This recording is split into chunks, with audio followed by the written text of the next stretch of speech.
जय गुरु जी। संगत जी, शुक्राना गुरु जी, चैनल को शेयर करें और सब्सक्राइब करें। संगत जी, आज हम गुरु जी की आज्ञा से लीना जैन आंटी जी के श्रीमुख से श्री शिव महापुराण श्रृंखला के भाग 68 में रुद्र संहिता के द्वितीय सती खंड के 38वें अध्याय का श्रवण करेंगे। चलिए प्रारंभ करते हैं। जय गुरु जी। जय गुरु जी। संगत जी, गुरु जी महाराज की असीम कृपा और आशीर्वाद से आज हम श्री शिव महापुराण की रुद्र संहिता के द्वितीय सती खंड के 38वें अध्याय की वाचना करने जा रहे हैं।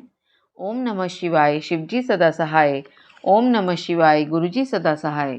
श्री विष्णु की पराजय में दधीची मुनि के शाप को कारण बताते हुए दधीची और शिव के विवाद का इतिहास, मृत्युंजय मंत्र के अनुष्ठान से दधीची की अवध्यता तथा श्री हरि का शिव को दधीची की पराजय के लिए यत्न करने का आश्वासन। सूत जी कहते हैं, मैं ऋषियों, अमित बुद्धिमान ब्रह्मा जी की कही हुई ये कथा सुनकर द्विज श्रेष्ठ नारद विस्मय में पड़ गए। उन्होंने प्रसन्नता पूर्वक प्रश्न किया। नारद जी ने पूछा, पिताजी, भगवान विष्णु शिव जी को छोड़कर अन्य देवताओं के साथ दक्ष के यज्ञ में क्यों चले गए, जिसके कारण वहां उनका तिरस्कार हुआ? क्या वे प्रलयकारी पराक्रम वाले भगवान शंकर को नहीं जानते थे? फिर उन्होंने अज्ञानी पुरुष की भांति रुद्र गणों के साथ क्यों युद्ध किया? करुणानिधे, मेरे मन में ये बहुत बड़ा संदेह है। आप कृपा करके इस संशय को नष्ट कर दीजिए और प्रभु, मन में उत्साह पैदा करने वाले शिव चरित को कहिए। ब्रह्मा जी ने कहा, नारद, पूर्व काल में राजा क्षुभ की सहायता करने वाले श्री हरि को दधीची मुनि ने शाप दे दिया था, जिससे उस समय वे इस बात को भूल गए और वे दूसरे देवताओं को साथ ले दक्ष के यज्ञ में चले गए। दधीची ने क्यों शाप दिया, ये सुनो। प्राचीन काल में शुभ नाम से प्रसिद्ध एक महातेजस्वी राजा हो गए थे। वे महाप्रभावशाली मुनीश्वर दधीची के मित्र थे। दीर्घकाल की तपस्या के प्रसंग से शुभ और दधीची में विवाद आरंभ हो गया, जो तीनों लोकों में महान अनर्थकारी के रूप में विख्यात हुआ।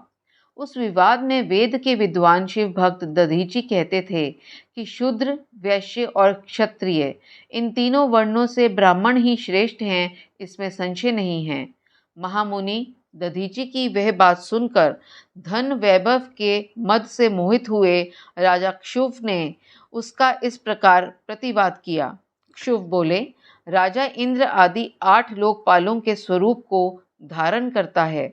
वह समस्त वर्णों और आश्रमों का पालक एवं प्रभु है, इसलिए राजा ही सबसे श्रेष्ठ है। राजा की श्रेष्ठता का प्रतिपादन करने वाली श्रुति भी कहती है कि राजा सर्वदेवमय है। मुने, इस श्रुति के कथनानुसार जो सबसे बड़ा देवता है वह मैं ही हूँ। इस विवेचन से ब्राह्मण की अपेक्षा राजा ही श्रेष्ठ सिद्ध होता है। च्यवन नंदन, आप इस विषय में विचार करें और मेरा अनादर न करें, क्योंकि मैं सर्वथा आपके लिए पूजनीय हूँ।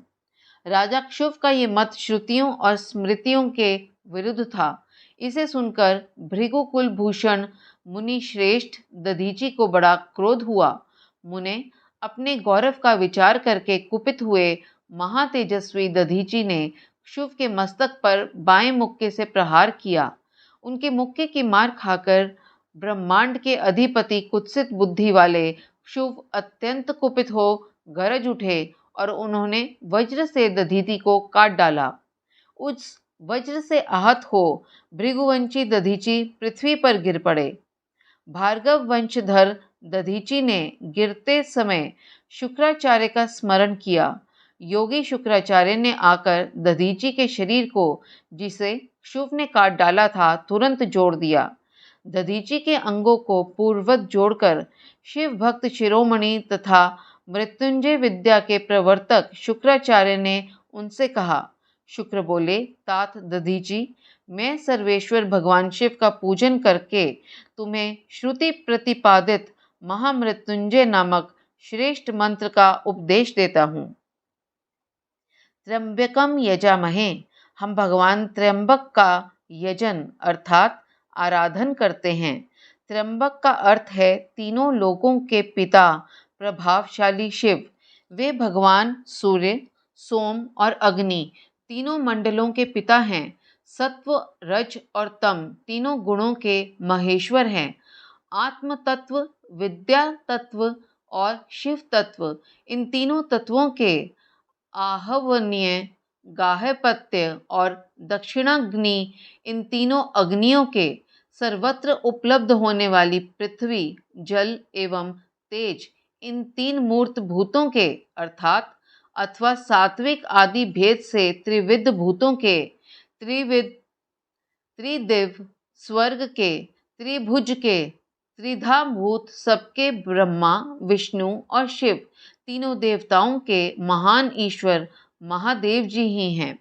यहाँ तक मंत्र के प्रथम चरण की व्याख्या हुई। मंत्र का द्वितीय चरण है सुगंधिम पुष्टि वर्धनम। जैसे फूलों में उत्तम गंध होती है, उसी प्रकार वे भगवान शिव संपूर्ण भूतों में, तीनों गुणों में, समस्त कृत्यों में, इंद्रियों में, अन्यान्य देवों में और गणों में उनके प्रकाशक सारभूत आत्मा के स्वरूप में व्याप्त हैं।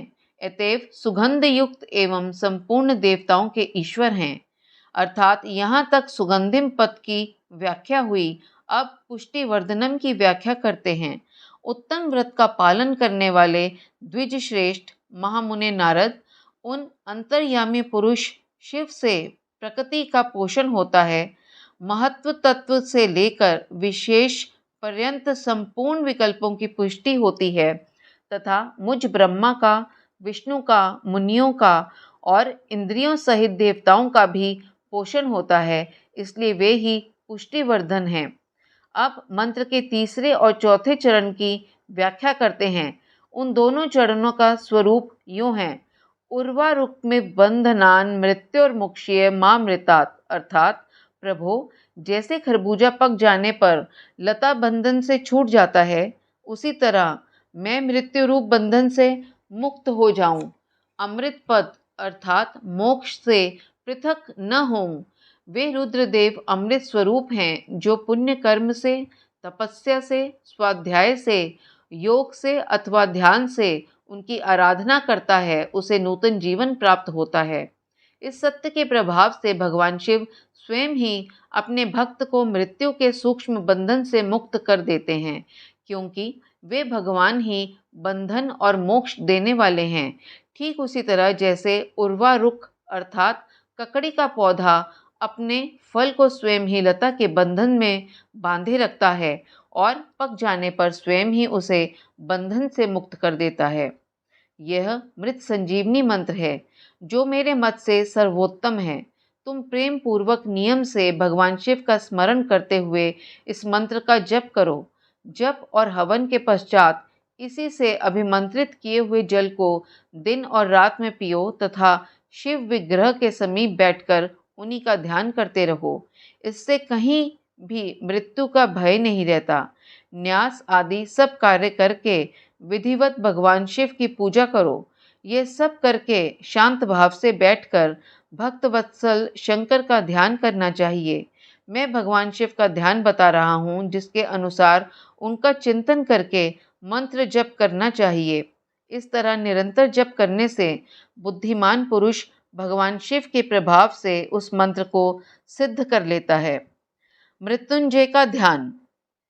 हस्तांभोज युगस्त कुंभ युगलादुद्धृत्य तोयम शिरम सिंचन्तम करयोर्युगेन दधतम स्वांके सकुंभो करो अक्षस्त्रम हस्तमंबुज जगतम मूर्धस्थ चंद्रस्तवतम पीयूषार्ध तनुम भजे सगिरिजम त्रयक्ष च मृत्युंजयम।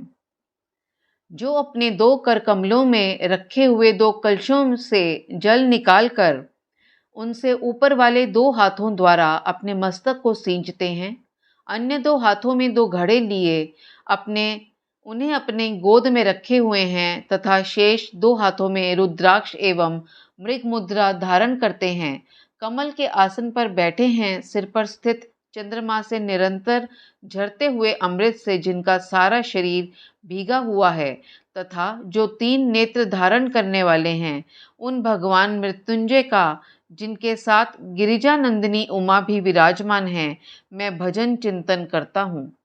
ब्रह्मा जी कहते हैं, तात मुनि श्रेष्ठ दधीचि को इस प्रकार उपदेश देकर शुक्राचार्य भगवान शंकर का स्मरण करते हुए अपने स्थान को लौट गए। उनकी वे बात सुनकर महामुनि दधीचि बड़े प्रेम से शिवजी का स्मरण करते हुए तपस्या के लिए वन में गए। वहां जाकर उन्होंने विधि पूर्वक महामृत्युंजय मंत्र का जाप और प्रेम पूर्वक भगवान शिव का चिंतन करते हुए तपस्या प्रारंभ की।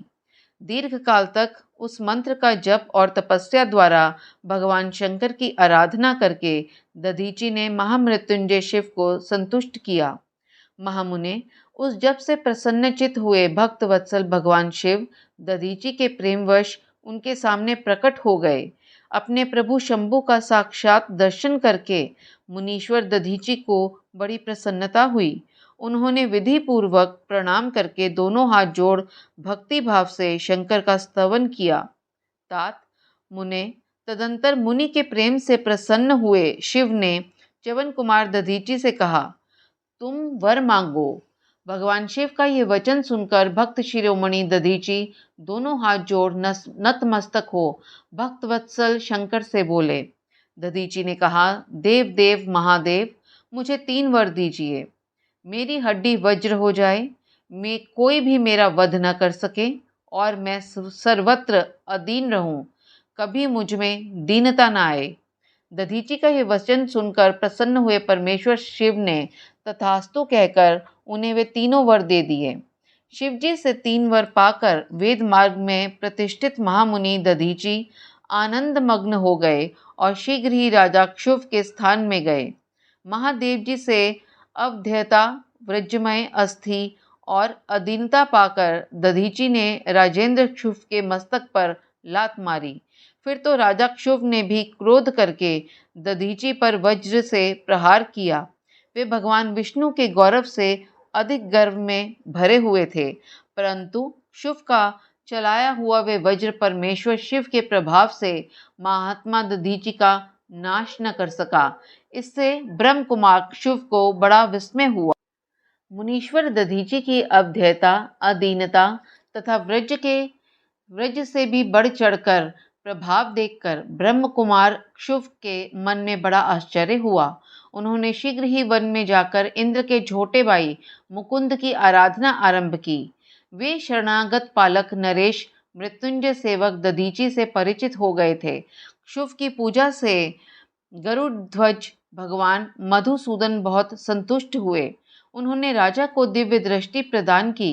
उस दिव्य दृष्टि से ही जनार्दन देव का दर्शन करके उन गरुड़ ध्वज को शुभ ने प्रणाम किया और प्रिय वचनों द्वारा उनकी स्तुति की। इस प्रकार देवेश्वर आदि से प्रशंसित उन अजय ईश्वर श्री नारायण देव का पूजन और स्तवन करके राजा ने भक्ति भाव से उनकी ओर देखा तथा उन जनार्दन के चरणों में मस्तक रखकर प्रणाम करने के पश्चात उन्होंने अपना अभिप्राय सूचित किया। राजा बोले, भगवान दधीचि नाम से प्रसिद्ध एक ब्राह्मण हैं जो धर्म के ज्ञाता हैं। उनके हृदय में विनय का भाव है। वे पहले मेरे मित्र थे। इन दिनों रोग शोक से रहित मृत्युंजय महादेव जी की आराधना करके वे उन्हीं कल्याणकारी शिव के प्रभाव से समस्त अस्त्र शस्त्रों द्वारा सदा के लिए अवध्य हो गए हैं। एक दिन उन महातपस्वी दधीचि ने भरी सभा में आकर अपने बाएं पैर से मेरे मस्तक पर बड़े वेग से अवहेलना पूर्वक प्रहार किया और बड़े गर्व से कहा, मैं किसी से नहीं डरता। हरे, वे मृत्युंजय से उत्तम वर पाकर अनुपम गर्व से भर गए हैं। ब्रह्मा जी कहते हैं, नारद, महात्मा दधीचि की अवध्यता का समाचार जानकर श्री हरि ने महादेव जी के अतुलित प्रभाव का स्मरण किया। फिर वे ब्रह्मपुत्र राजा क्षुभ से बोले, राजेंद्र, ब्राह्मणों को कहीं थोड़ा सा भी भय नहीं है। भूपते, विशेषतः रुद्र भक्तों के लिए तो भय नाम की कोई वस्तु है ही नहीं। यदि मैं तुम्हारी ओर से कुछ करूं तो ब्राह्मण दधीचि को दुख होगा और वे मुझ जैसे देवता के लिए भी शाप का कारण बन जाएगा। राजेंद्र, दधीचि के शाप से दक्ष के यज्ञ में सुरेश्वर शिव से मेरी पराजय होगी और फिर मेरा उत्थान भी होगा। महाराज, इसलिए मैं तुम्हारे साथ रहकर कुछ करना नहीं चाहता। मैं अकेला ही तुम्हारे लिए दधीची को जीतने का प्रयत्न करूंगा। भगवान विष्णु का ये वचन सुनकर शुभ बोले, बहुत अच्छा, ऐसा ही हो। ऐसा कहकर वे उस कार्य के लिए मन ही मन उत्सुक हो प्रसन्नतापूर्वक वहीं ठहर गए।